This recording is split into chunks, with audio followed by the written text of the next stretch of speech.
Hi, my name is Alexandra Bryant, and I am a senior at the University of Mississippi. In this video, I will be talking about different early childhood education approaches and which one I would ultimately choose for my child. The first question that is brought up is, what do you like or dislike about each approach that was listed? When I was growing up, when I first started kindergarten, I did half a day in public school kindergarten and then half the day in a private Montessori kindergarten. The first approach that I'm going to talk about is the public school kindergarten that has no particular curriculum. I think that this is a great approach for children, and the fact that I believe that there is more diversity in public school classrooms. The children get to interact with others, and they might even have the opportunity to interact with a child who has a disability or delay.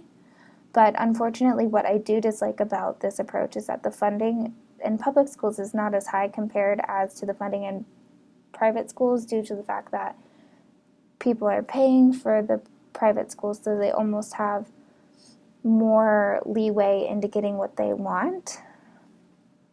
The next approach is the private Montessori kindergarten, which I had also done.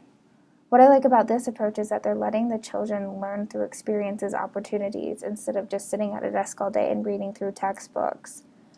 In the video that we watched, it talked about how this approach empowers the child, and to me that this is a really big deal. The next approach is the Waldorf approach. Learning about this approach was honestly very interesting since I didn't really know much about it. But what I really disliked about this approach is that they talk about how the child has the same teacher from childhood to adolescence. And to me, this is very interesting because I feel like each student or each teacher has a very different teaching technique, and I think that students need to be able to go into these different teaching techniques and be able to learn and know how other teachers teach, because when you do get into college or high school, you're going to have multiple different teachers who all have different teaching techniques. They need to learn how to adapt to their teacher. The next is the private Reggio Emilia kindergarten. This is another approach that I actually really liked. It's based on the child's interests and experiences.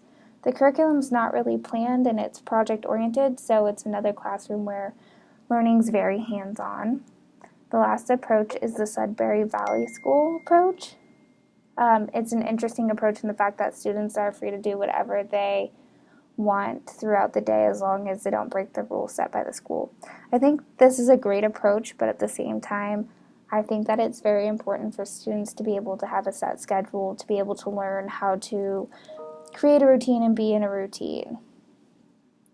The second question that we were asked is what things I'd be looking for in an ideal kindergarten for my child. I want my child to learn the basics and the fundamentals of life. I think it's important at a very young age for a child to also learn a different language or just the basics of it. I want my child to have a good relationship with their teachers. I always made it a point to create good relationships with your teachers, because in the end they'll end up helping you really learn, and having a good relationship with the teacher pushes you harder to want to learn and to do well for them. I also think that it's very important for children to have outside time such as recess. The third question that we were asked is, what approach would I choose for my child? I would choose the Montessori approach for my child. I honestly believe that it's the best approach in letting the child be independent, but also having someone there to help them guide through the process of learning and growing. It pushes to have the children work it pushes them to work cooperatively with others, which will ultimately help improve social skills. It is a very hands-on learning environment and is based off of 5 areas of study: practical life, sensorial, math, language, and cultural studies, which to me those are five very different but very important areas of study for children to learn and to grow with.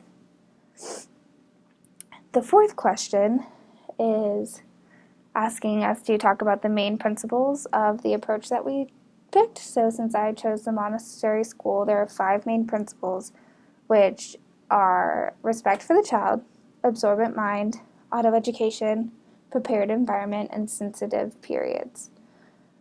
I think that it's very important that showing respect for the child is one of the principles that's talked about. It really stuck out to me because respecting the child also allows them to learn for themselves and helps them develop skills and abilities that are really necessary for learning and honestly for help growing positive self-esteem.